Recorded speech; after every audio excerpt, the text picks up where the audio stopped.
En la última semana de septiembre de 1994, la Ciudad de México aún despertaba bajo el rastro del terremoto político, dejado meses antes por el asesinato de Colosio. El tráfico seguía caótico, el clima era seco, y en los puestos de periódicos, los titulares se alternaban entre escándalos, fútbol y violencia urbana. Pero ese viernes en particular, una pareja de la colonia Narvarte decidió que necesitaba aire puro, silencio y tiempo. Santiago Méndez y Lourdes Ríos vivían juntos desde hacía 5 años. Él, ingeniero eléctrico con rutinas largas y calladas.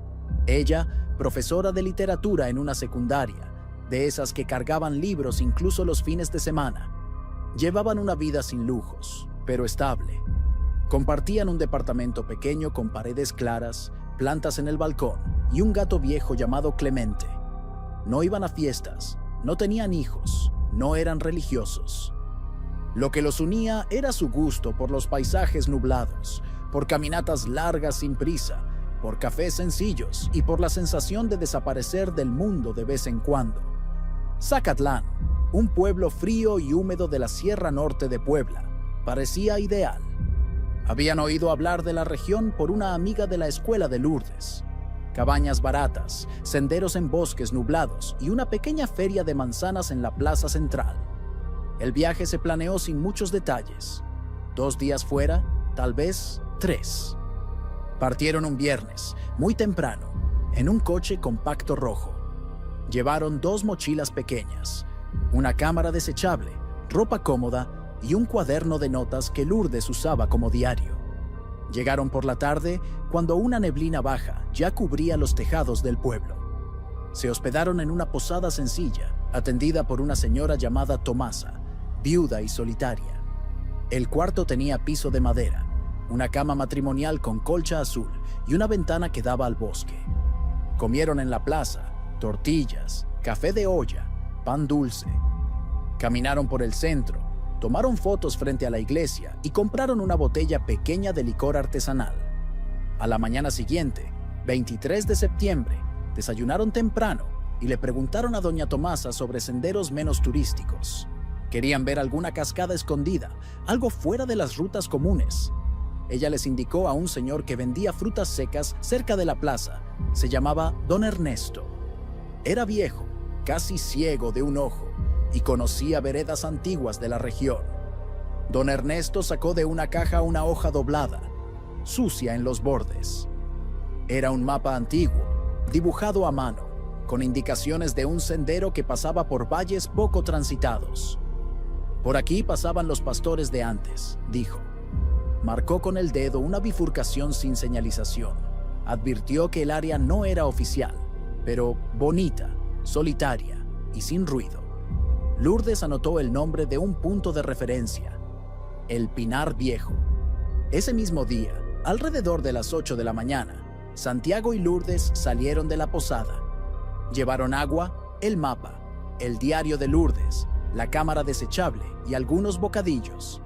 Vestían ropa ligera, él con pantalón oscuro, camisa de cuadros y mochila verde olivo. Ella con falda larga de mezclilla, blusa blanca y una mochila azul al hombro. Tomasa los vio salir. Eran los únicos huéspedes ese fin de semana. El sendero comenzaba detrás de una pequeña plantación y de ahí se perdía entre pinos altos y caminos húmedos. Todavía era de mañana cuando desaparecieron. Al anochecer, Tomasa notó que el cuarto seguía vacío. A la mañana siguiente, todo permanecía intacto. El cepillo de dientes, la pasta, el licor, la caja de rollos de la cámara, el diario de Lourdes con la última anotación del día anterior. Mañana vamos hacia el bosque que no está en los mapas. El coche seguía en el estacionamiento de tierra. Las camas hechas, las mochilas más grandes bajo la ventana. Fue entonces cuando entendió. No solo se habían retrasado. Algo, en algún lugar, había roto el curso natural de ese fin de semana. Avisó a la policía local, que comenzó las búsquedas el domingo. El sendero indicado por don Ernesto no estaba en ningún registro oficial. Él mismo, al intentar señalar la ruta exacta, se confundía con los nombres. Dijo que hacía años que no pasaba por ahí. La vegetación estaba densa, el suelo húmedo y la visibilidad era casi nula después de las 4 de la tarde. Policías, voluntarios y hasta algunos turistas se unieron para buscar. Ninguna huella, ninguna prenda, ninguna imagen dejada atrás. Los días siguientes trajeron refuerzos, perros, radios, helicópteros. La familia de ambos viajó desde la capital, se instaló en hoteles baratos y pegó carteles con fotos de la pareja por los muros de la ciudad. Sin embargo, el tiempo parecía tragarse cada esfuerzo. La lluvia se intensificó, el lodo cerraba los rastros y el mapa de don Ernesto no llevaba a ninguna parte. La historia pronto se extendió por la región. Una pareja del DF que no regresó del monte. Surgieron versiones, que se perdieron, que cayeron en un barranco, que fueron asaltados, que huyeron juntos a otro país. Pero ninguna explicación convencía, ni a los locales ni a los forasteros. A finales de ese año, cuando el frío aumentó y la temporada de neblina se volvió más densa, las búsquedas fueron oficialmente suspendidas. El cuarto de la posada quedó cerrado por meses. El mapa, recogido por la policía, permaneció guardado en un sobre. Y Tomasa, cada vez que pasaba por la ventana del cuarto, murmuraba en voz baja: «No regresaron, pero no se fueron». Cuando la noticia del desaparecimiento llegó a los periódicos de la Ciudad de México, causó poco impacto.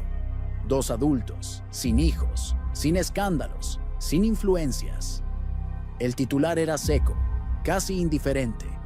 Pareja capitalina no regresa de excursión en Puebla. En los días siguientes, ni siquiera se actualizó el nombre del sendero, ni la ciudad donde habían desaparecido. Pero para las familias de Santiago y Lourdes, ese silencio solo aumentaba la desesperación. Los Méndez venían de una familia tradicional de ingenieros. Los Ríos, de un linaje de profesores y escritores. Ninguno de ellos estaba acostumbrado a ausencias sin aviso. La madre de Lourdes, doña Elena, repetía: si ella hubiera querido irse, habría dejado algo escrito, aunque fuera un poema. Por su parte, el padre de Santiago, hombre duro, comenzó a visitar sacerdotes y líderes comunitarios en busca de cualquier respuesta o bendición. En las semanas siguientes, los carteles se multiplicaron. El rostro sereno de Santiago, la mirada atenta de Lourdes, las mochilas al hombro, los pies en el lodo. La misma imagen de la mañana en que salieron de la posada. La familia mandó imprimir 1000 copias, luego 2000. Después, ya no había quien autorizara más reimpresiones. La policía de Zacatlán siguió investigando, pero en silencio. El sendero donde habrían entrado no era solo olvidado, era, de hecho, cambiante. No había señalización, no había letreros. La vegetación cubría accesos antiguos. Los pinos altos susurraban con el viento. Y la neblina, densa como humo, aparecía y desaparecía con el calor de la tarde. A veces, parecía que el camino se cerraba por voluntad propia. Voluntarios locales intentaron ayudar. Un joven agricultor dijo haber visto huellas cerca de un arroyo, pero llovió al día siguiente y nada quedó. Una mujer que vendía tamales afirmó haber escuchado gritos provenientes de la sierra en una madrugada, pero nadie más lo confirmó. Otro hombre, medio borracho, juraba haber encontrado una blusa blanca entre las ramas. Pero cuando lo llevaron de regreso, no supo decir dónde. El terreno era traicionero. El suelo se hundía. Las raíces surgían como serpientes. Las ramas arañaban la piel como uñas. Era un bosque que no toleraba intrusos. La cámara desechable que la pareja llevó nunca fue encontrada. Tampoco el cuaderno de Lourdes. Solo el coche, un Nissan Tsuru rojo, permaneció estacionado por semanas frente a la posada. El tiempo rayaba la pintura. El rocío cubría los vidrios. El interior olía a tela húmeda y ausencia. En algún momento, un grupo de rescate intentó usar perros rastreadores, traídos desde la capital de Puebla. Subieron con guías y policías. Caminaron por horas, olfatearon piedras, ropa, cortezas, hojas. Uno de ellos ladró brevemente cerca de un valle, pero pronto se distrajo. Regresaron sin nada. Un helicóptero también sobrevoló la zona, pero la neblina era tan densa que tuvo que regresar tras 15 minutos. Los riesgos eran altos. La geografía de la región hacía que cualquier intento de búsqueda aérea fuera prácticamente inútil. Con el tiempo, los equipos se redujeron. El presupuesto, cortado. Los periódicos, callados. 2 meses después, la ficha oficial del caso ya estaba archivada con el número 94 CTN 231. Y en la hoja, una línea impersonal.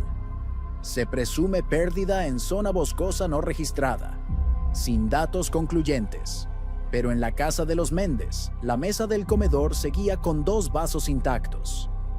Y en la casa de los Ríos, el cuarto de Lourdes permanecía arreglado como el día en que salió. La colcha bien estirada, los libros apilados y un pequeño portarretratos con la foto de ella y Santiago en la Feria de Libros de Coyoacán. El tiempo pasó como pasa en casos así, sin prisa, sin pruebas, sin fin. En Zacatlán, la historia se convirtió en murmullo. La pareja que se tragó el monte, decían. Algunos habitantes mayores comenzaron a advertir a los turistas que no tomaran senderos no marcados. Otros simplemente evitaban el tema. Había quienes hablaban de asaltantes, quienes mencionaban cuevas ocultas, hasta quienes susurraban sobre cosas que es mejor no despertar. Pero la mayoría solo miraba hacia el bosque y se quedaba en silencio. En 2010, tras años de ausencia absoluta, los dos fueron oficialmente declarados desaparecidos. Las familias recibieron papeles. Ningún cuerpo, ninguna ceremonia. Solo sellos, fechas y el peso de una historia sin fin. Hasta que, casi 20 años después, la sierra decidió moverse. En septiembre de 2014, un trío de excursionistas independientes subió a la región de Apulco para mapear rutas olvidadas. Buscaban antiguos senderos usados por pastores. Uno de ellos, Armando Lozano, había oído, cuando era niño, la historia de la pareja desaparecida, contada por su abuela. Ellos se metieron donde no había nombre, y por eso nadie los encontró, decía ella. El sendero era húmedo, resbaladizo. Usaban botas de hule, mochilas impermeables y linternas de cabeza. Uno de ellos, el más ligero, resbaló en una raíz cubierta de lodo. Cayó sentado, y con el impacto, una porción del terreno cedió. La tierra se hundió de forma extraña, como si se desmoronara hacia adentro. Hojas, lodo y ramas rodaron, y allí, entre piedras cubiertas de musgo y raíces expuestas, surgieron los primeros indicios. Una mochila verde olivo, gastada, rasgada, empapada, y en su interior, parcialmente visible, la costura con hilo azul. L. Ríos. A un lado, una botella plástica con etiqueta deformada. 1994. La tapa casi suelta, medio llena de lodo endurecido. Esparcidos alrededor, una cuchara metálica oxidada, 2 envases plásticos aplastados, un mapa de papel rasgado, exactamente el tipo descrito por don Ernesto 2 décadas antes. Y más adelante, como si hubiera sido empujada por el agua o el tiempo, una prenda íntima femenina, una tanga blanca con bordes rosados, sucia, parcialmente enterrada. El silencio fue inmediato. Armando se agachó, pero no tocó nada. Encendió la linterna. Los otros se detuvieron detrás. El aire era denso. El olor, una mezcla de tierra mojada y algo antiguo. Ningún cuerpo, ningún hueso, solo objetos. Y la certeza, alguien estuvo allí y nunca regresó. Si llegaste hasta aquí, es porque también sientes el peso de esos silencios. Suscríbete al canal para no perderte otras historias como esta. Casos reales que fueron olvidados por años, pero que aún merecen ser escuchados. Ahora, sigamos. Doña Elena Ríos siempre decía que el dolor del desaparecimiento era como vivir en una casa con la puerta entreabierta. Porque mientras la puerta sigue abierta, el corazón sigue esperando. Aunque pasen los años, aunque nadie llame. Después de que Lourdes desapareció, ella habló menos y escribió más. Llenó cuadernos con cartas que nunca envió, fragmentos de poemas, listas de preguntas que nunca tuvieron respuesta. No fue por casualidad que mantuvo el cuarto de su hija intacto. Para ella, no era un memorial, era una promesa. Por su parte, los padres de Santiago intentaron seguir caminos más prácticos. El señor Ernesto Méndez, ingeniero jubilado, imprimió mapas topográficos de la Sierra Norte. Estudió altitudes, temperaturas, ciclos de lluvia. Buscó contactos en la policía, en universidades, en grupos de montañismo. Su esposa, Tere, prefería rezar en silencio, encendiendo velas frente a una foto de la pareja, sonriendo en Valle de Bravo. Durante los primeros años, todos los cumpleaños de Santiago y Lourdes se marcaron con reuniones familiares. Había pasteles, recuerdos y una silla vacía para cada uno. Pero con el tiempo, los vecinos dejaron de asistir. Luego, algunos parientes comenzaron a sugerir que era hora de dejar ir. Hasta que un día, solo quedaron los padres, cada uno con su forma de esperar lo imposible. En la Ciudad de México, nadie más tocaba el tema. En la escuela donde Lourdes enseñaba, otra profesora tomó su grupo. En la empresa de ingeniería donde trabajaba Santiago, su nombre desapareció de los registros en menos de 6 meses. Fue como si ambos se hubieran evaporado de todos los lugares, menos de la memoria de quienes se quedaron. En Zacatlán, en cambio, su historia seguía viva, pero distorsionada. Para los habitantes más antiguos, el caso se convirtió en una especie de fábula moderna. Algunos decían que la pareja había sido víctima de un grupo de bandidos que usaba los senderos olvidados para emboscadas. Otros que habían caído en un barranco tan profundo que nunca serían encontrados. Pero también había quienes hablaban de fuerzas de la naturaleza, del bosque como una entidad que no aceptaba cualquier presencia. Era común escuchar frases como: eran buenos, pero se metieron donde no debían. Dicen que hay un pozo por ahí, sin fondo. Hay zonas donde ni el sol entra.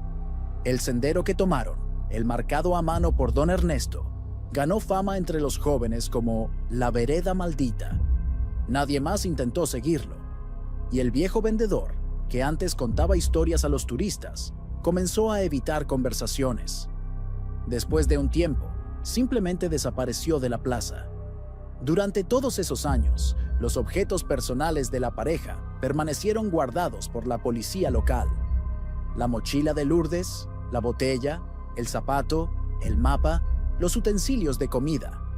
Fueron analizados por peritos. Se confirmó que los materiales eran de la década de los 90. La costura en la mochila coincidía con la caligrafía de Lourdes, identificada en otros cuadernos. El mapa, aunque mojado y dañado, aún traía el nombre, El Pinar Viejo, garabateado con tinta azul. Nada de eso, sin embargo, era suficiente para cerrar el caso. Sin cuerpos, no había acta de defunción. Sin testigos, no había versión oficial. Solo un terreno inestable, un sendero borrado y un silencio que resistía al tiempo. Los 3 excursionistas que encontraron los objetos dieron su testimonio formal. Fueron consistentes, ninguno de ellos tocó nada. Las fotos tomadas con el celular mostraban los objetos parcialmente enterrados, cubiertos de hojas húmedas y lodo.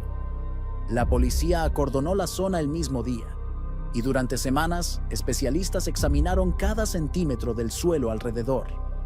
Encontraron más indicios, pequeñas fibras de tela, una tapa de pluma, lo que parecía ser parte de una liga para el cabello. Pero nada que revelara qué, en efecto, les pasó a Santiago y Lourdes. Ningún hueso, ningún fragmento biológico concluyente, solo señales de una presencia y de una interrupción abrupta. El hallazgo fue reportado en un pequeño periódico local.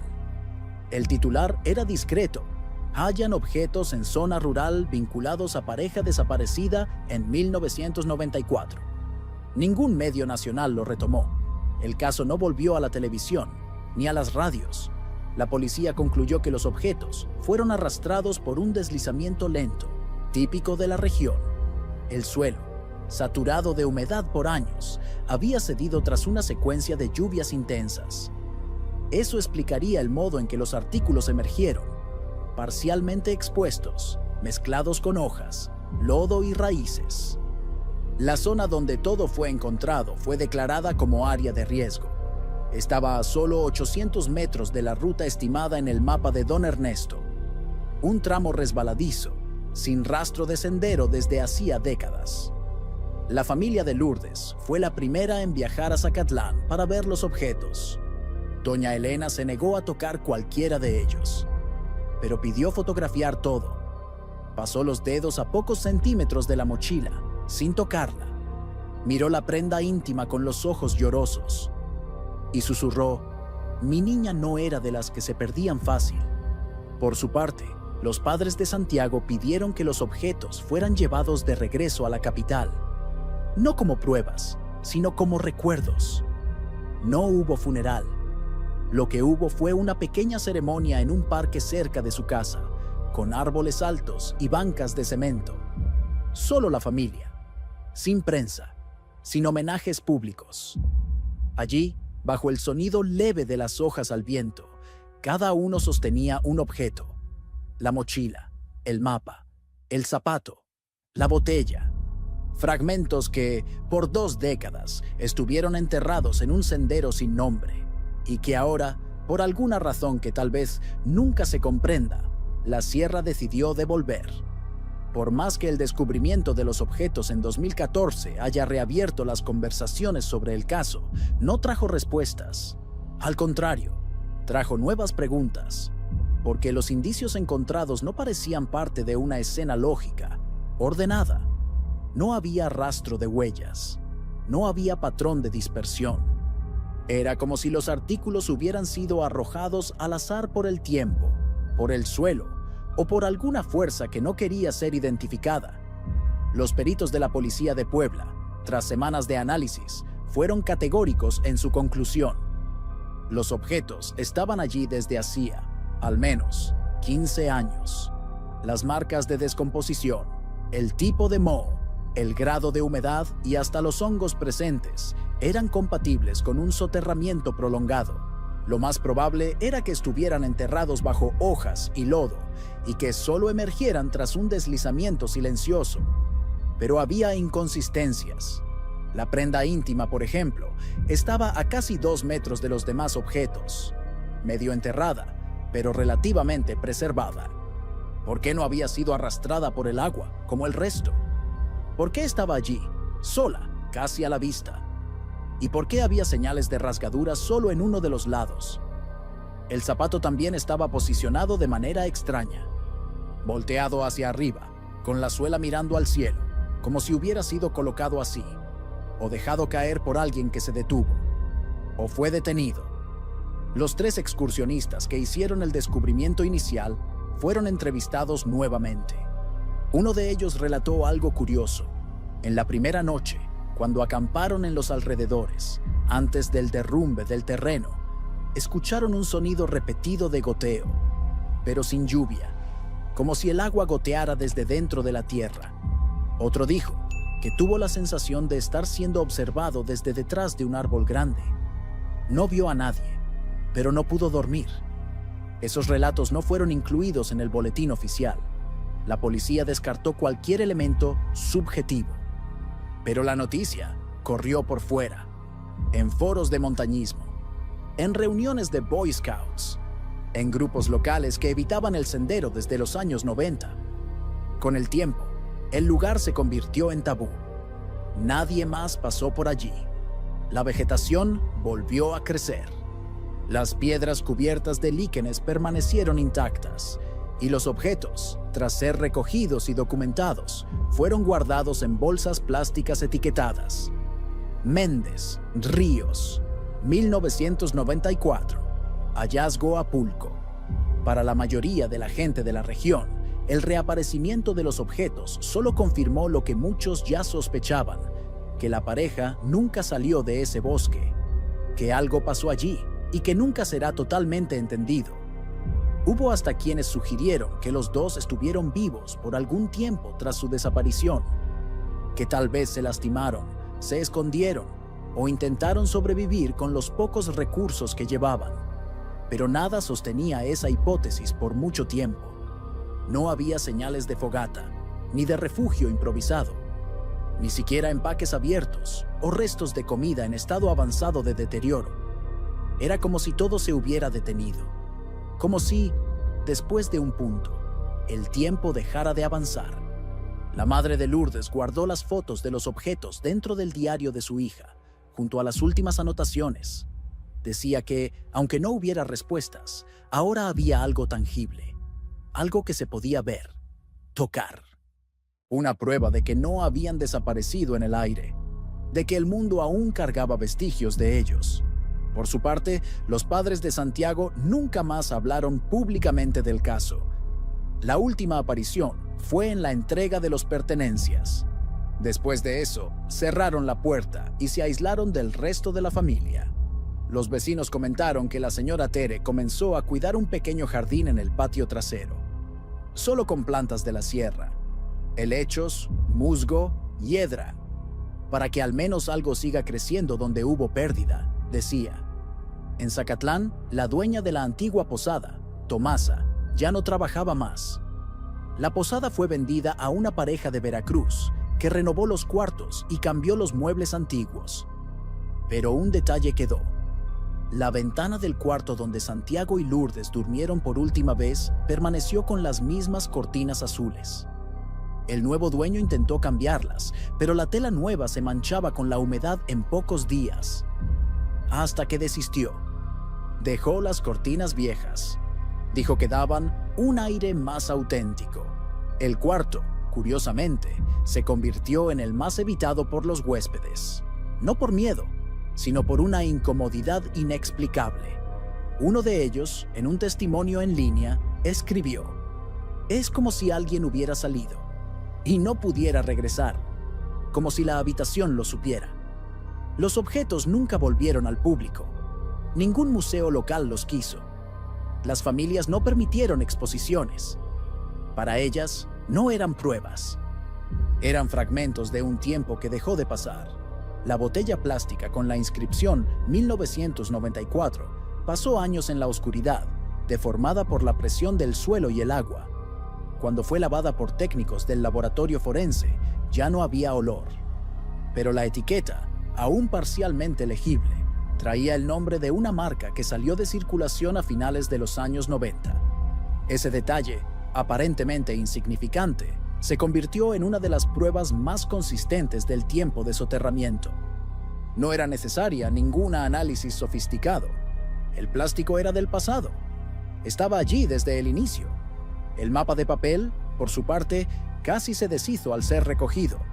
Tenía marcas de hongos, bordes mordidos por moho y una doblez central prácticamente rasgada. Aún así, dos nombres manuscritos se conservaron: Cascada del Silencio y El Pinar Viejo. Este último ya había sido mencionado en 1994 por don Ernesto, el viejo vendedor de la plaza. Ahora, con la caligrafía visible, quedaba poca duda. Era el mismo mapa entregado a la pareja antes de la caminata. La policía incluyó estas evidencias en su informe final. Un documento de 63 páginas, entregado a las familias con la frialdad de un acta técnica. Los artículos fueron fotografiados, numerados, descritos con detalles clínicos. Mochila tipo escolar color verde olivo, con bordado interno a mano. L. Ríos. Botella PET de 600 ml parcialmente aplastada, con fecha de producción 1994. Mapa artesanal con anotaciones en tinta azul, deteriorado por humedad, hallado junto a roca cubierta de líquenes. Era lo máximo que se podía ofrecer. Una lista. Un intento de construir sentido donde solo había fragmentos. Doña Elena rechazó la entrega formal. Pidió que los objetos fueran llevados directamente a su casa, lejos de reporteros, lejos de protocolos. Los recibió en silencio, sentada en el sofá. Tocó la tela de la mochila como quien reconoce una piel y colocó el mapa dentro del diario de Lourdes, ahora forrado con plástico. Por su parte, el señor Ernesto Méndez, padre de Santiago, tuvo otra reacción. Al ver el zapato, aún húmedo, con la suela abierta, lloró por primera vez en público. No dijo nada, solo lloró. Su esposa, Tere, sostenía una caja pequeña, donde ya había guardado la cuchara y uno de los envases plásticos. Dijo que los mantendría en un armario con llave, junto a una estatuilla de San Judas Tadeo. No se trataba de veneración, era solo una forma de recordar que ellos existieron.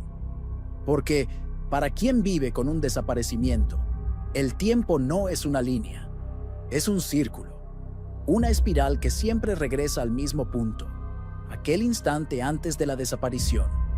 Un detalle de cómo estaban vestidos, lo que comieron en el último desayuno, la última palabra dicha antes de que la puerta se cerrara. En Zacatlán, pocos habitantes antiguos aún hablan del caso. Los más jóvenes lo conocen solo como la leyenda de la vereda maldita. Nadie más se aventura por esa parte de la sierra, no por miedo, sino por respeto. El bosque allí es denso, silencioso, húmedo. El aire huele a tronco podrido y hojas mojadas. A veces aparecen neblinas incluso con sol. En la escuela primaria local, una maestra incluyó el desaparecimiento de la pareja en una clase sobre geografía y riesgos naturales. Pidió a los alumnos que dibujaran mapas ficticios de senderos, con nombres inventados y caminos secretos. Un niño dibujó una vereda con un puente roto y al lado escribió: "Aquí cayeron los que no dejaron rastro". La historia de la pareja nunca llegó a los libros, ni a los documentales, pero permaneció como un susurro en el cotidiano de la región. En el hotel renovado donde antes estaba la posada de Tomasa, una de las camareras antiguas cuenta a los empleados nuevos sobre el cuarto azul. Dice que a veces, al limpiar el espejo, aparece una mancha ovalada que luego desaparece, y que en una ocasión, al arreglar la cama, encontró un pétalo seco entre las sábanas, aunque nadie había traído flores. La mayoría no cree, pero nadie se ríe, porque el dolor de un desaparecimiento no necesita ser visible para ser real. Vive en lo que quedó atrás, en los objetos que nadie quiere guardar, pero tampoco logra tirar. Por más que la sierra hubiera devuelto pedazos, no devolvió lo esencial. Y, con el paso de los meses, lo que era inquietud se convirtió en resignación. El descubrimiento de los objetos, que en un primer momento causó conmoción silenciosa, pronto se transformó en una cicatriz más en el cuerpo ya envejecido de Zacatlán. El tramo donde los artículos fueron encontrados fue nuevamente invadido por la vegetación. Ramas jóvenes brotaron sobre la tierra removida. Pequeños musgos cubrieron las piedras desplazadas. Y con las primeras lluvias de 2015, el suelo se compactó otra vez, como si intentara cerrar la herida abierta. Los pocos que aún se acercaban a la zona hablaban de un cambio en el sonido del viento. Nada sobrenatural, pero algo como un eco diferente. Más hueco, más seco. Como si el bosque, al tragarse lo que quedaba del sendero, también hubiera cambiado su propia respiración. El sendero fue oficialmente retirado de los mapas turísticos. Los guías locales dejaron de mencionarlo. El nombre El Pinar Viejo desapareció de los folletos, y don Ernesto, el viejo vendedor que había dibujado el camino original en 1994, murió a finales de ese mismo año, sin hijos, sin dejar registro de otras veredas. En el centro de Zacatlán, la plaza siguió igual. Los puestos de manzana caramelizada, los cafés pequeños con vitrinas empañadas, la fuente de azulejos azules. Pero entre los más antiguos, una expresión ganó fuerza: no todo camino merece ser seguido. Y entre los más jóvenes, una especie de pacto silencioso surgió: nadie entra al bosque solo, nunca. La escuela municipal añadió una nueva materia a su plan de estudios: educación ambiental y territorial. Y aunque el nombre es genérico, la primera clase siempre comienza con la misma pregunta del profesor: ¿saben qué pasó en 1994? En la comisaría de policía local, el caso 94 CTN 231 permanece archivado en una carpeta gastada. Hay un sello rojo en la esquina superior derecha: no concluido. Y aunque nadie lo consulta con frecuencia, es uno de los pocos que los agentes nuevos están obligados a leer durante su capacitación. No por protocolo, sino por respeto. El policía que condujo la última fase de la investigación Ya jubilado, vive hoy en la periferia de Puebla. Nunca más aceptó trabajar en casos de desaparecimiento. Cuando fue entrevistado para un estudio sobre conductas investigativas en zonas rurales, respondió con una frase corta: a veces, buscar también es aprender a no encontrar. Aquellos 3 excursionistas de 2014 siguieron con sus vidas, pero nunca más regresaron a la sierra. Armando Lozano, el que había resbalado y descubierto los objetos, dio una entrevista a un blog independiente de montañismo. Dijo que, desde entonces, evita senderos no oficiales, que aprendió a escuchar lo que el terreno quiere decir, y que, a veces, un silencio muy intenso es la forma de la naturaleza de advertir. Por aquí, no. En la Ciudad de México, las familias nunca formalizaron una solicitud de reapertura del caso. Ya habían hecho todo lo que podían. La última tentativa fue una carta enviada por Elena Ríos al Ministerio del Interior. Una petición simple: que los nombres de Santiago y Lourdes fueran incluidos en el Memorial Digital de Desaparecidos. La respuesta llegó 2 meses después, con un código de inserción y un enlace. Ella nunca dio clic. El diario de Lourdes, ahora con cubierta de cuero, permanece en el estante central de la casa. Entre las anotaciones más antiguas, hay pasajes sobre libros, clases, pequeños poemas. Pero en la última página escrita, fechada el 22 de septiembre de 1994, hay una frase corta, escrita de forma inclinada, como si hubiera sido hecha con prisa. Mañana, hacia el bosque sin nombre. Es la única vez que Lourdes usó esa expresión, y fue también lo último que escribió. Desde la entrega de los objetos, el cuarto de ella permanece cerrado. Pero, una vez al mes, doña Elena entra con una vela encendida y una taza de té. Coloca la taza sobre el escritorio, abre la ventana y deja que el viento haga el resto. Nunca dijo por qué, solo repite: hay lugares que uno no puede limpiar del todo. Y tal vez tenga razón, porque incluso cuando el tiempo pasa, incluso cuando la tierra cubre, hay cosas que permanecen. Y lo que quedó de esta historia, más que vestigios físicos, fue un sentimiento recurrente: el de que el sendero no solo se llevó a 2 personas, también se llevó una parte de la confianza que todos tenían en la idea de regresar.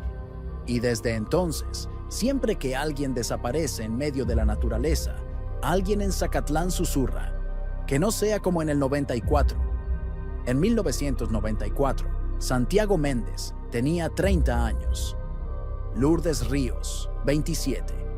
Si estuvieran vivos en 2014, cuando sus objetos emergieron del suelo, él tendría 50. Ella, 47.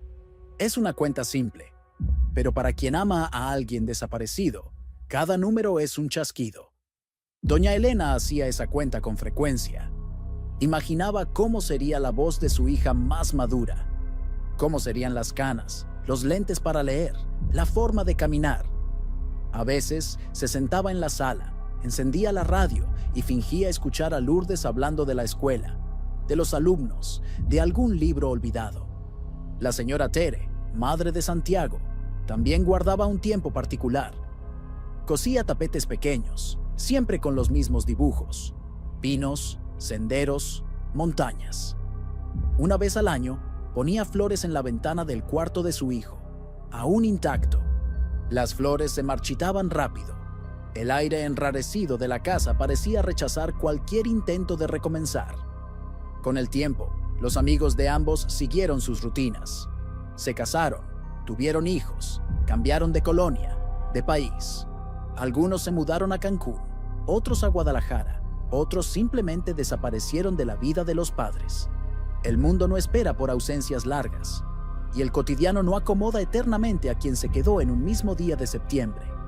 Pero para los padres, cada objeto devuelto por la sierra se convirtió en ancla, un recordatorio de que, incluso cuando todo se mueve, hay cosas que permanecen. La mochila de Lourdes quedó guardada en una caja de madera, con forro de tela y una pequeña etiqueta: Campo, Sierra de Puebla, 1994. La botella, dentro de una bolsa plástica cerrada, fue colocada al lado del diario. y el zapato, con la suela suelta, fue envuelto con cuidado y guardado en un armario, junto con una carta que Santiago le escribió a su madre muchos años antes, aún en la universidad. «Me gusta la sensación de perderme un poco», decía en un fragmento, «pero siempre quiero regresar». Por su parte, el mapa, fragmentado, comenzó a ser estudiado por curiosos, académicos y por un pequeño grupo de cartógrafos independientes. Uno de ellos, Rafael Esquivel, intentó reconstruir la vereda usando superposiciones de mapas antiguos, relatos de pastores e imágenes satelitales. Su conclusión fue clara: el sendero probablemente existió de forma funcional hasta finales de los años 80. Después de eso, fue tomado por la vegetación y la erosión. En otras palabras, cuando Santiago y Lourdes intentaron seguirlo en 1994, ya era casi imposible. Eso levantó una pregunta perturbadora para algunos. ¿Por qué don Ernesto aún lo indicaba como viable? ¿Sabía que el camino estaba cerrado? ¿O solo se guiaba por memorias antiguas? Nadie pudo responder. Don Ernesto murió meses después de que los objetos emergieran. No dejó cuadernos, ni mapas, ni explicaciones. Solo una caja con cuerdas, frutas secas y papeles manchados de humedad, encontrada en su casa después de que el tejado colapsara. Los padres de Lourdes nunca culparon al viejo. Decían que, en el fondo, él solo ofreció lo que los dos buscaban: un lugar fuera del ruido, un camino fuera del mundo.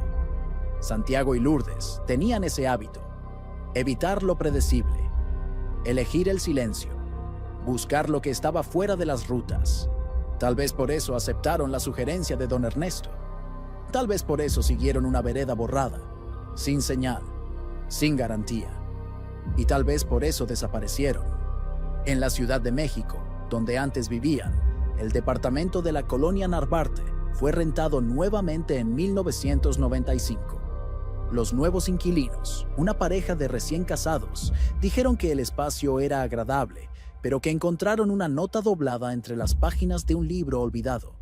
Era de Lourdes, un fragmento de Clarice Lispector, escrito a mano. ¿Qué se hace con un recuerdo?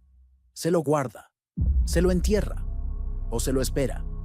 La nota fue entregada a la madre, quien la enmarcó y la colocó en la pared de la cocina. Allí, ella prepara el desayuno todos los días. Siempre 2 tazas. Una con leche, como a ella le gusta, y otra negra, como prefería Lourdes. Aunque nadie venga, aunque todo se haya detenido en 1994, hay colonias en la Ciudad de México donde el tiempo no tiene prisa. La colonia Narvarte es una de esas. Sus calles arboladas, el sonido de los vendedores de tamales al amanecer, el ruido de televisiones a lo lejos. Era allí donde vivían Santiago y Lourdes. Y también allí donde, por años, sus nombres fueron pronunciados en voz baja, luego olvidados y, finalmente, reemplazados por otros ruidos. El departamento de la pareja estaba en un edificio de 3 pisos, con fachada amarilla clara, sin portería. En 1994 era un lugar sencillo, pero acogedor. La ventana de la sala daba a la copa de un árbol y había macetas con albahaca y lavanda en el alféizar. Dentro, todo aún olía a papel, a café filtrado y a libros abiertos a la mitad. Cuando desaparecieron, el síndico fue el primero en entrar. Encontró la casa en orden. En el fregadero, 2 tazas recién lavadas. Sobre la mesa, una bolsa con manzanas y una nota pegada con un imán en el refrigerador. Regresamos el lunes. Si necesitas algo, llama a la posada. El teléfono de la hospedería de Zacatlán, escrito con pluma negra. Los padres de ambos decidieron no vender ni vaciar el departamento de inmediato. Por más de 1 año, permaneció como estaba. Solo después, por presión financiera, decidieron rentarlo. La nueva pareja que entró encontró, además de la nota manuscrita, un sobre con negativos de fotos nunca reveladas. Imágenes hechas probablemente con la cámara desechable que la pareja llevó. Pero el revelado mostró escenas previas al viaje. Un paseo en el bosque de Chapultepec, una mañana nublada en Coyoacán, Santiago revisando el motor del coche. Ninguna pista nueva, ninguna imagen de la sierra. ninguna foto del día del desaparecimiento. Con el tiempo, los objetos personales fueron divididos. Los padres de Lourdes se quedaron con los libros, los de Santiago con los utensilios de la casa. El gato Clemente, ya viejo en esa época, fue adoptado por una vecina. Vivió 2 años más. Murió en silencio, en una mañana cualquiera, acostado en el mismo rincón donde solía esperar a que la puerta se abriera. En la escuela donde Lourdes daba clases, su escritorio permaneció vacío por algunas semanas. Una alumna escribió en una de las mesas: «Seño, todavía tengo la novela que me prestaste». La frase fue borrada el mes siguiente, cuando llegó el nuevo profesor. Pero algunos colegas aún recuerdan. Dicen que ella tenía una voz suave, pero firme, que pedía silencio sin alzar la voz, que solía terminar las clases diciendo: «Escuchar también es una forma de escribir». En el antiguo trabajo de Santiago, una pequeña empresa de ingeniería en la colonia del Valle, su nombre fue eliminado del sistema antes de que terminara el año. Los colegas lamentaron, pero pronto volvieron a la rutina. Solo uno de ellos, Jaime, con quien compartía el almuerzo los martes, conservó una copia de un proyecto que habían hecho juntos. Dijo que lo guardaría hasta que Santiago reapareciera. Cuando se jubiló, donó el material a una biblioteca técnica de la UNAM. Allí, entre decenas de carpetas con códigos eléctricos, está un dibujo hecho por Santiago. El esquema de una red de postes rurales, con una nota al pie: «Optimizar sin forzar». En las calles de Narvarte, hoy, nadie reconoce más los nombres. Las tiendas cambiaron. El puesto de periódicos cerró. El café de la esquina cambió de dueño. Pero el edificio sigue allí. Las ventanas siguen abiertas en las tardes de calor. Y siempre hay alguien que cuelga trapos húmedos en el mismo alféizar donde Lourdes cultivaba lavanda. En Zacatlán, el nombre de ellos aún se dice en voz baja, especialmente por aquellos que recuerdan. Un antiguo guía turístico, ahora ciego de un ojo, dice que los vio caminando en la plaza el día antes de su desaparición. Ella con falda larga, él con camisa de cuadros y mochila verde. Dijo que parecían felices. No se perdieron por error, se perdieron por confianza. Para él, la tragedia fue creer que el silencio era seguro. Y tal vez fue eso mismo, porque poco a poco se percibió que los dos no estaban solo ausentes. Estaban de alguna forma esparcidos. En los nombres que desaparecieron de los registros, en los libros que nadie devolvió, en los recuerdos de voces que aún resuenan en rincones cerrados, en los senderos que nunca más fueron pisados y en las preguntas que nadie más tiene valor de hacer.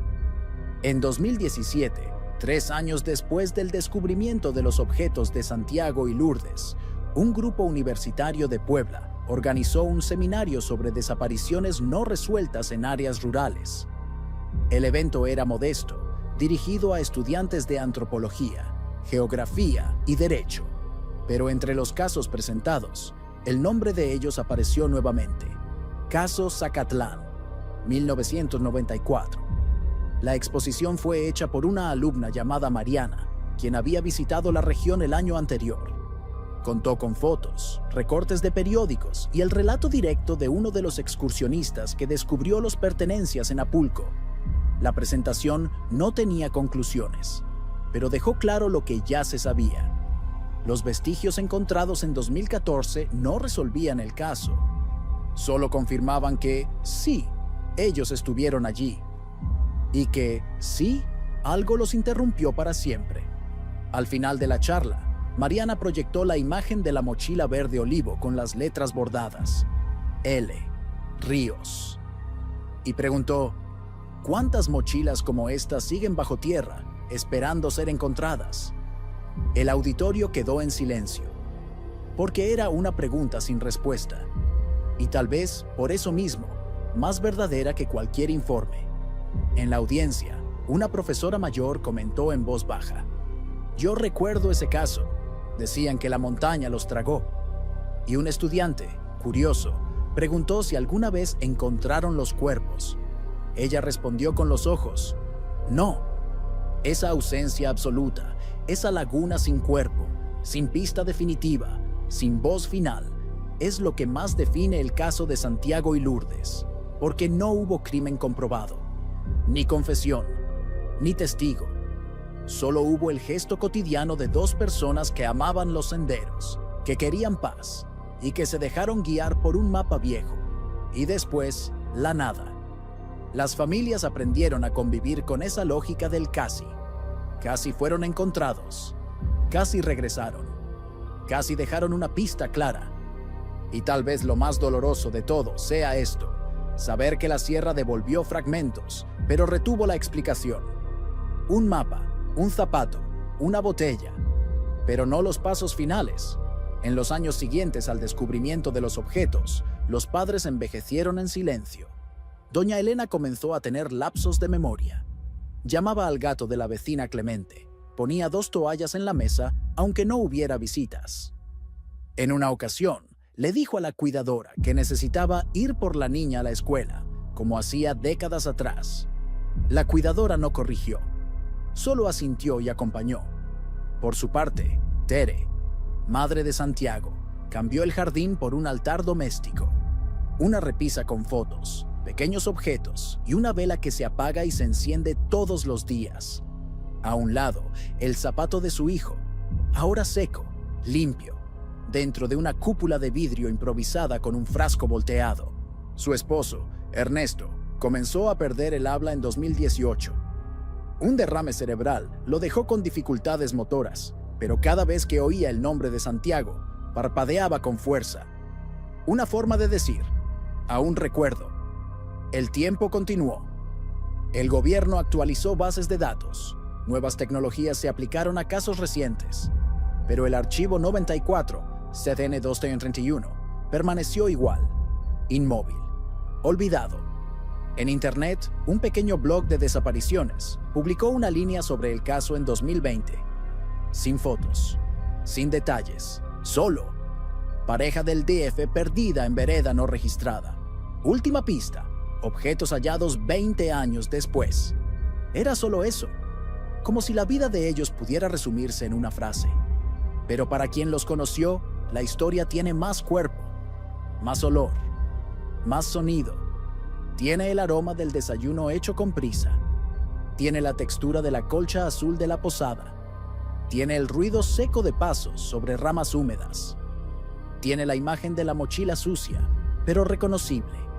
Y tiene, sobre todo, el silencio que quedó.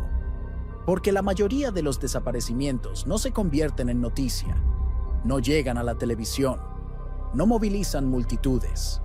La mayoría solo resuena en pequeñas historias, dichas a media voz por personas que aún guardan los nombres y que, a pesar de los años, aún miran hacia la sierra como quien espera que, un día, ella diga algo más. La sierra de Zacatlán sigue allí, intacta para quien no sabe qué pasó, pero transformada para quien carga ese sendero en la memoria. Porque hay ausencias que no deforman el mundo visible, pero alteran para siempre la forma en que ciertas personas escuchan el viento. Doña Elena dejó de frecuentar iglesias y eventos públicos. Comenzó a caminar solo por las calles del barrio, siempre con el mismo abrigo de lana gris, siempre con una bolsa de tela donde lleva el diario de su hija. No para leerlo, sino para sentir el peso, para recordar que Lourdes existió, escribió, pensó, y que sus palabras aún tienen cuerpo.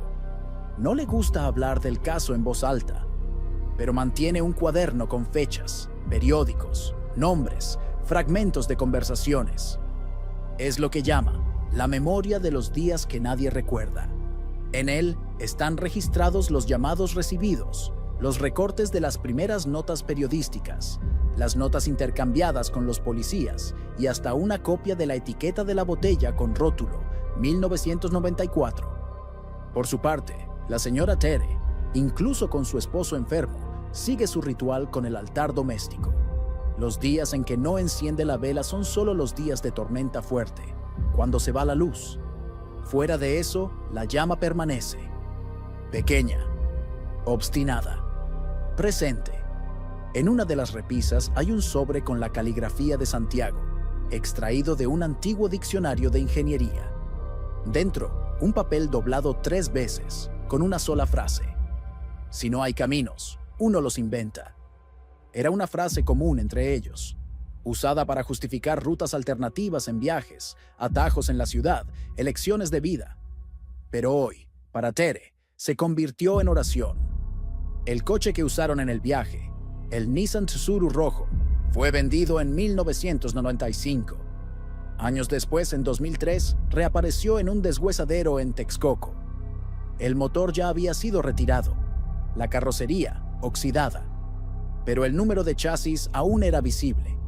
Un mecánico local, al cruzar los datos, encontró el nombre de Santiago. Llamó a la comisaría. No hubo nueva investigación, pero el detalle entró en el registro como un punto final administrativo. Porque la verdad es que, con el tiempo, casi nadie más esperaba respuestas. La sierra no hablaba. El suelo no cedía más. La vereda se cerró de nuevo, ahora con vegetación más densa, raíces más profundas, árboles más gruesos. Y la vida, a su alrededor, siguió sin preguntar. Pero hay rastros que resisten al tiempo. Una de las camareras del hotel renovado, por ejemplo, cuenta que en 2019 una huésped pidió cambiar de cuarto. Dijo que el ambiente era pesado. Cuando le preguntaron la razón, señaló la ventana con cortinas azules y dijo: "No puedo dormir con esa neblina mirándome". Era el mismo cuarto donde Santiago y Lourdes durmieron por última vez. En los alrededores del sendero, un pequeño memorial improvisado fue montado por habitantes de la región. Un pedazo de madera con 2 nombres grabados a navaja. Nada oficial. Pero a un lado, alguien plantó un arbusto de lavanda. Lavanda era el olor del departamento de ellos en Narvarte. Era el aroma que a Lourdes le gustaba esparcir en el balcón. Y ahora crece, discretamente, en la orilla de un sendero donde casi nadie pasa. No hay letreros, ni velas, ni fotografías. Solo tierra húmeda, hojas secas, piedras cubiertas de musgo, y el sonido apagado del viento entre los pinos altos. A veces, un pájaro rompe ese silencio con un canto corto, seco. Luego, todo se calla de nuevo, como si la sierra respirara hondo, pero no quisiera decir nada más. La muerte, cuando llega, tiene al menos un sonido. Un suspiro final, un toque en la madera, el cierre de un ataúd. Pero el desaparecimiento no tiene sonido, no tiene fecha cierta. Se extiende como neblina en una mañana fría. Se esparce, toma todo, y solo lo notas cuando todo ya está cubierto. Fue así con Santiago y Lourdes. Y también fue así con quienes se quedaron. En 2021, doña Elena tuvo que ser internada por complicaciones respiratorias. Ya con dificultad para caminar, llevaba consigo una bolsa donde guardaba 3 artículos: el diario de su hija, el recorte de la mochila con las iniciales bordadas y la foto de la pareja frente a una librería de Coyoacán. La imagen estaba amarillenta, con marcas de dedos en las esquinas. En la internación, se negó a entregar los objetos. Dijo que eran suyos, que sin ellos no sabía quién era. Estuvo internada por 5 días. Salió debilitada, pero lúcida. Repetía a las enfermeras que no era viuda, que su hija no estaba muerta, que un día alguien aún entendería. No era negación, era una convicción silenciosa. En la casa de los Méndez, las cosas siguieron un ritmo semejante. El señor Ernesto, sin habla, seguía confinado a una silla de ruedas. Su única comunicación era con los ojos. Tere, ya con la vista comprometida, mantenía el altar arreglado, pero ya no encendía velas. Solo cambiaba la posición de los objetos: la cuchara oxidada, el pedazo del mapa, la tapa plástica de la botella. Le dijo a la vecina, en una ocasión: "Hay cosas que se desgastan de tanto esperar y otras que no". Esa casa, como la de Elena, se convirtió en una especie de cápsula, no por la acumulación de pasado, sino por la presencia sutil de alguien que no regresa. Ya no había más periódicos sobre el caso, ya no había nuevos blogs. Ninguna autoridad retomó la investigación, pero aún así, las historias seguían siendo contadas. En 2022, un guía local llevó a un grupo de jóvenes caminantes hasta la orilla del bosque de Apulco. Se detuvieron a cierta distancia del antiguo sendero y allí, sin dramatismos, contó: hace muchos años, una pareja vino de la ciudad. Querían un sendero tranquilo. Encontraron uno que ya no existía y nunca regresaron. Uno de los jóvenes preguntó si alguien les había hecho daño. El guía respondió sin parpadear: no todos los peligros son personas. En el regreso, dejaron una piedra en el memorial improvisado. Era una costumbre antigua, rescatada de los tiempos de búsqueda. Una piedra por cada día sin respuesta. A un lado, la lavanda crecía, irregular, pero viva. La vegetación alrededor ya había engullido de nuevo los caminos antiguos. No había más señales de pasos, de barrancos expuestos, de tierra removida. Pero, de vez en cuando, alguien dejaba allí un billete arrugado, una flor, un pedazo de tela atado a un árbol, como si la ausencia hubiera dejado un lugar físico en el mundo. Y eso era lo que quedaba. Un espacio donde vive la pregunta, donde el tiempo se detuvo. En los alrededores de Zacatlán, algunos habitantes más jóvenes comenzaron a llamar a esa área el Claro de los que no volvieron. Un nombre inventado, pero que tenía sentido, porque el sendero ya no existe. La cabaña donde se hospedaron fue renovada. El coche fue desmantelado. Los periódicos borraron sus nombres, pero el desaparecimiento, ese continúa. No en el sentido policial, ni en el noticiario. Continúa en la forma en que el viento pasa entre los árboles en esa curva del camino. En la manera en que los habitantes antiguos miran hacia la sierra al final de la tarde y en el sonido apagado de los pasos sobre el suelo húmedo cuando no se tiene certeza de si se va o se regresa. En 2024 se cumplieron 30 años desde la última vez que alguien vio a Santiago Méndez y Lourdes Ríos. 30 años desde la mañana en que salieron con mochilas ligeras y ojos atentos hacia un sendero borrado de la Sierra de Puebla. 30 años desde que una cámara desechable nunca fue revelada. Desde que una cama permaneció hecha. Desde que una nota en el refrigerador decía: regresamos el lunes. Ese mismo año, una ONG local incluyó el caso de ellos en un proyecto de mapeo de ausencias. No para resolver, sino para recordar. El objetivo era cartografiar puntos del territorio mexicano donde alguien se perdió y nunca regresó. Lugares que dejaron de ser solo paisaje y se convirtieron en heridas geográficas. El punto donde los objetos fueron encontrados, cerca del bosque de Apulco, fue marcado con un círculo azul. En el informe, una leyenda simple: pareja desaparecida, huellas halladas, sin cuerpos, sin cierre. En el mundo oficial, era eso. Pero en los pequeños detalles, la historia aún late. En el barrio Narvarte, el edificio donde vivían fue pintado de nuevo. Pero la ventana del antiguo departamento sigue abierta en las mañanas de sol. La nueva inquilina cuelga plantas en los mismos ganchos. Dice que el lugar es tranquilo, que tiene un silencio bueno. Ella no sabe, pero allí, en esas paredes, aún está escondido el recorte de la nota de Lourdes con la frase de Clarice Lispector: la moldura cayó en un pequeño temblor. La madre nunca quiso pegarla de nuevo. Dijo que el tiempo se encargaría. En la casa de Elena, la silla donde Lourdes leía sigue al lado del estante. Y sobre la mesa, el diario, ahora con los bordes endurecidos. Ella ya no lee, pero de vez en cuando pasa los dedos por las hojas, como quien busca una letra que se quedó. En la casa de los Méndez, la señora Tere mantiene una única foto de su hijo en el pasillo. Santiago con una expresión serena, mirando a la lente, con la mochila a la espalda. La misma mochila que fue encontrada, cubierta de lodo y musgo, 20 años después. Ella no habla del caso desde hace años, pero en una ocasión le dijo a la enfermera: a veces no hay entierro, pero igual hay luto. Y eso es lo que quedó.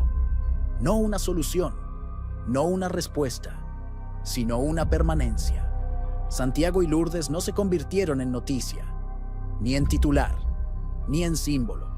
Se convirtieron en silencio.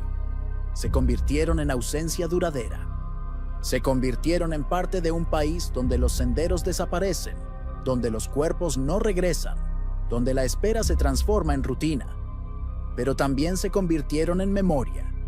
Están en el susto de quien escucha pasos en el monte, en el cuidado de quien elige un camino, en el respeto de quien no toca ciertos nombres.